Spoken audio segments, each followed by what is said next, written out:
E o Senado decide até quarta-feira se a presidente afastada Dilma Rousseff vai a julgamento final. A chamada sessão de pronúncia começa amanhã e deve durar mais de 20 horas. Em dia de jogo no Mané Garrincha e impeachment no Senado, a Secretaria de Segurança Pública prepara um esquema especial de policiamento. E a pergunta é, tem previsão de protesto e novo muro? A resposta ao vivo agora com a Renata Dourado. Já está tudo pronto, Renata? Renata está com a gente aqui, tudo pronto lá para o esquema de segurança, porque tem jogo e tem também processo de impeachment. Um dia bastante agitado, né, Rodrigo? Muito boa tarde para você, para o Cláudio Humberto, uma excelente tarde para todos que estão aí nos acompanhando. Não teremos aquele muro que a gente viu que foi tão criticado, né, dito por alguns necessário, mas de uma certa forma também tão criticado. Então não teremos aquele muro que nós vimos na votação na Câmara dos Deputados, mas teremos sim uma divisão, digamos assim, que vai ser feita por viaturas, por carros da Polícia Militar. Então eles vão ficar ali dividindo as pessoas que são favoráveis ao processo de impeachment e contrárias ao processo de impeachment. Então as pessoas que são contrárias ao processo de impeachment vão ficar em frente ao Senado, obviamente tudo do lado de fora. E as pessoas que são favoráveis ao pedido de impeachment vão ficar em frente ao Congresso Nacional. A gente relembra que as vistorias, assim, as revistas, né, as pessoas que vão participar desse processo vão continuar, então as pessoas não vão poder levar faixas, cartazes, aqueles pichulecos também estão proibidos. Cerca de 1.000 homens estarão lá para garantir aí a segurança dessas pessoas. Terminou agora há pouco essa coletiva, como a gente disse, da Secretaria de Segurança Pública, e a expectativa é que não compareça um grande número de pessoas, né, de manifestantes lá, que eles devem ocupar aquela área da Alameda das Bandeiras, né, então devem permanecer ali. Agora, também ficou bastante claro que se tiver um número maior de pessoas, eles vão continuar fazendo essa divisão com as viaturas. Então, na medida que as pessoas vão comparecendo, aí as viaturas também vão se formando exatamente para ter aí essa divisão. Então, amanhã é um dia bastante importante. Essa sessão está prevista para começar às 9 horas da manhã, deve durar algo em torno de 15 a 20 horas. Isso porque a cada 4 horas de trabalho vai ter 1 hora de intervalo, 1 hora de descanso para os senadores. A sessão vai ser presidida pelo presidente do Supremo Tribunal Federal, ministro Ricardo Lewandowski, que vai aí comandar, portanto, toda essa sessão. E a previsão é que o resultado, portanto, desse relatório só saia, a votação final só aconteça de fato na quarta-feira pela manhã, exatamente por conta de todo esse trâmite aqui que a gente está falando. Então, os senadores, eles vão votar o parecer do senador Antônio Anastasia, que pede a continuidade, que pede o julgamento final. Se eles aprovarem, aí basta a maioria simples para aprovar esse relatório, se isso acontecer, aí sim teremos o julgamento final. Com relação ao julgamento final, aquela história que a gente já falou, o presidente do Supremo Tribunal Federal havia definido uma data, dia 29 de agosto. Aliados de Temer querem antecipar essa data, mas o próprio Lewandowski só disse que só vai conversar novamente a respeito dessa data, dessa antecipação, se esse relatório for aprovado na quarta-feira. Então, sendo aprovado, aí teremos julgamento final. E no julgamento final, o Rodrigo, se 54 dos 81 senadores votarem pelo impeachment, aí sim, a presidente afastada permanece afastada, não retorna mais ao cargo, e o presidente em exercício, Michel Temer, permanece aí no comando do Brasil até o final do mandato. Rodrigo. Obrigado, Renata. Acompanhando todos os detalhes do processo de impeachment, Cláudio Humberto, amanhã vai ser mais um dia importante lá no Senado. E será que teremos lá, como a Renata falou, teremos lá, aliás, um grande esquema de segurança com uma barreira ainda na esplanada?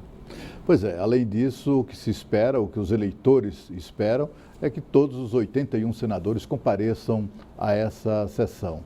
Não se pode, num momento como esse, crítico da vida nacional, que senadores façam corpo mole, fiquem em cima do muro, tentem ainda continuar fingindo que estão indecisos, faltando a sessão. É importante que todos compareçam, até para honrar os mandatos que receberam das urnas, e que falem, se for o caso, eles têm esse direito, e é por isso que a sessão pode durar até 30 horas. Mas vamos esperar que um acordo qualquer racionalize esse processo e que isso acabe o mais rapidamente possível. O que vai ser decidido amanhã é a pronúncia da presidente afastada, que pode ser decidida por maioria simples. O julgamento, sim, é que terá que ser definido por maioria absoluta no final do mês. Olha, um caso de crueldade. Uma criança de 8 anos era mantida em cárcere privado pela própria mãe. Uma pastora teria orientado a mulher a trancar a menina em um quarto escuro porque ela estaria com o demônio no corpo. O caso foi sexta-feira à noite em Samambaia.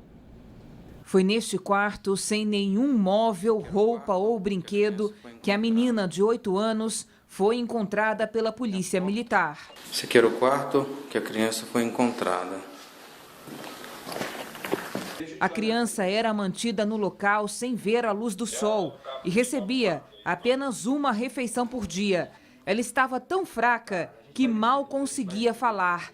Encolhida no canto do quarto escuro, com a boca cortada e inchada, a criança nem se mexia de tanta dor. A gente encontrou a criança em um estado deplorável, né? A criança estava trancada num quarto que configurava aí o crime de cárcere privado. A mãe da menina é acusada de manter a filha em cárcere privado. Uma pastora também teria envolvimento. Quando a polícia chegou até a casa, encontrou as duas conversando na sala tranquilamente, como se nada estivesse acontecendo. O local do cativeiro fica atrás da igreja da pastora. O Conselho Tutelar acompanhou a ação da PM. Há um mês atrás, aproximadamente, apareceu uma pessoa da comunidade fazendo a denúncia de que teria uma criança que frequentava uma igreja que nunca mais tinha visto e que nunca também viu mais a mãe com a criança, que nunca mais viu a criança indo para a escola e que essa criança poderia estar no fundo da igreja sendo mantida em cárcere privado, porque, segundo o denunciante, a criança estaria com o demônio. Segundo a conselheira tutelar, a pastora disse que trancou a menina para tirar o demônio do corpo da criança. A criança iria só se alimentar uma vez por dia e que essa alimentação de uma vez por dia e estar presa também seria durante 7 anos para que a criança ficasse liberta desses demônios, né? História confirmada pela própria criança. A menina conta que a mãe e a pastora falavam coisas horríveis. Ela só fica falando que eu sou não sei o quê, que eu sou mais não sei o quê. O que ela fica falando que você é o quê? Demônio. Demônio. A sua mãe fica falando que você é demônio? E só a sua mãe fala isso? Não. Quem fala? Quem mais fala? A pastora. A criança estava tão debilitada que precisou de atendimento médico. Eu acredito que em 1 ou 2 dias no máximo, essa criança com certeza ia perder a vida ali. Com certeza. Porque o estado que ela foi encontrada realmente é um estado de alto risco para a saúde. Tanto que a criança está internada, foi imediatamente internada. Segundo informações, ela vai receber até transfusão de sangue. Deitada na maca, a menina diz que a mãe não a ajudava. Mas aí você dorme no chão sem coxa, sem nada? Uhum. Mas eu não vou no banheiro porque eu não consigo levantar. Ninguém me ajuda. Hoje eu ganhei o meu dia. Hoje eu protegi uma criança, hoje eu tirei, sabe, a sensação que a gente tem, tanto minha como dos outros conselheiros, é que se a gente não tivesse ido, essa criança teria morrido. Então, assim, isso só me dá mais força para continuar lutando. A pastora e a mãe da criança foram presas e elas vão responder pelos crimes de cárcere privado, tortura e maus tratos. É um caso que choca todo mundo. Olha, e esse caso aí não pode ficar circunscrito a uma questão meramente de ignorância. É crime. Essas duas bandidas precisam ser mantidas presas por um longo período. Assim como essa criança precisa ser colocada sob os cuidados de gente responsável, gente que saiba amá-la e que saiba cuidar dela. Não pode essa criança correr o risco de voltar a ficar sob a guarda de uma mãe tão irresponsável e criminosa do jeito que é. E bem no dia que a Lei Maria da Penha completou uma década, uma jovem de 19 anos foi esfaqueada pelo namorado no Recanto das Emas. O caso foi neste domingo. O acusado, conhecido apenas como Falcão, não aceitava o fim do relacionamento e conseguiu fugir depois do crime. A jovem recebeu os primeiros socorros ainda no local e agora está internada no hospital de Taguatinga. A situação dela é estável. O aniversário da Lei Maria da Penha foi celebrado em todo o DF. Em Ceilândia, a concentração foi no centro da cidade. Com faixas e cartazes, homens e mulheres alertavam sobre a importância da denúncia. Em 10 anos, houve uma redução de 10% dos registros de feminicídio em todo o país. atribuída ao aumento da pena contra o agressor. Aqui no DF, em 2015, foram mais de 13 mil ocorrências. Até junho deste ano, 6.855 casos foram registrados. A maioria das agressões ocorre dentro de casa e é praticada por companheiros ou ex-parceiros. As mulheres vítimas de violência podem ir às delegacias especializadas ou fazer a queixa pelo Disque 180, e os números mostram aí como essa legislação ela é importante. É fundamental, tem que denunciar, e cada um de nós é responsável. Se nós tomamos conhecimento de que na nossa rua, no nosso bairro, tem uma mulher submetida a maus tratos, qualquer pessoa submetida a maus tratos, nós temos a obrigação cidadã de denunciar o caso. Essa lei também impede que mulheres retirem queixas que apresentam ou que apresentavam no passado contra os maridos. Isso era muito comum, até pela dificuldade das mulheres de sobreviverem. E elas se submetiam a esses maus tratos, a essa covardia permanente de serem espancados pelos próprios companheiros dentro de casa e muitas das vezes, a maior parte das vezes, até na frente dos filhos. Quem bate em mulher não gosta de mulher, deve estar louco para sair do armário. Além de tudo, tem pinto pequeno. Em delação da Lava Jato, executivos da Odebrecht citam o presidente Michel Temer e José Serra. O ministro das Relações Exteriores teria recebido 23 milhões de reais. Segundo o jornal, a gente volta a falar ao vivo com a Renata Dourado. Traz mais informações desse caso, Renata. Então, Rodrigo, essas informações aí são do jornal A Folha de São Paulo, né? De acordo com essa reportagem, portanto, os executivos aí da Odebrecht prestaram essas informações. Logo em seguida, a Renata Dourado traz mais informações aqui sobre este caso. Enquanto isso, a gente vai conversando, Cláudio Humberto, porque é uma denúncia que abala o governo também.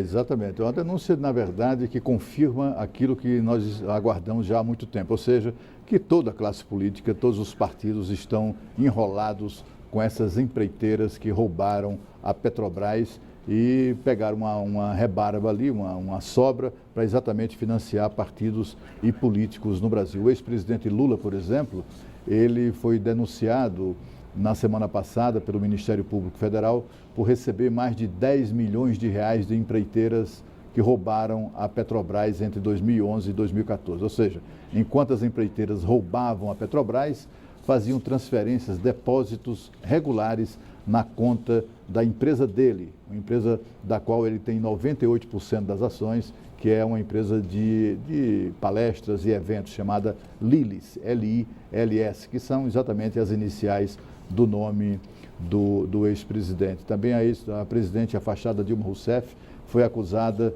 de administrar um Caixa 2 ou de autorizar um Caixa 2 em sua campanha na reeleição. Essa coisa sobra para todo mundo, porque a origem do dinheiro é sempre a mesma. É dinheiro público, dinheiro roubado e distribuído entre os poderosos.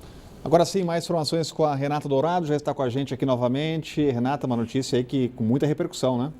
É bastante repercussão, né, Rodrigo? Porque de acordo aí com esses executivos, a Odebrecht teria doado, entre aspas, né, 23 milhões de reais para a campanha presidencial de José Serra, hoje ministro das Relações Exteriores, isso em 2010. Esse dinheiro, de acordo com esses depoimentos, parte desse dinheiro teria sido doado aqui no Brasil e a outra parte no exterior. E eles, inclusive, disseram que vão apresentar comprovantes, extratos que indicam, que comprovam, né, que de fato esse dinheiro foi para essa campanha de José Serra. Eles disseram também que todo esse acordo foi fechado com a executiva do PSDB, que também pulverizou, distribuiu esse dinheiro aí para outros candidatos. O ministro das Relações Exteriores, José Serra, nega qualquer irregularidade, diz que recebeu sim dinheiro, mas que tudo foi dentro da lei, tudo foi organizado e que quem comandou de fato isso foi o partido dele.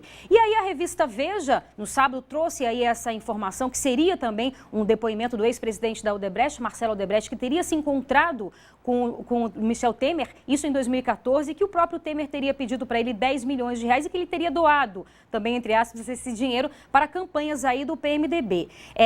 Em nota, Michel Temer disse que de fato se encontrou com o Marcelo Odebrecht, mas que conversou ali com ele sobre essas doações, mas que tudo também foi feito dentro da lei. Rodrigo.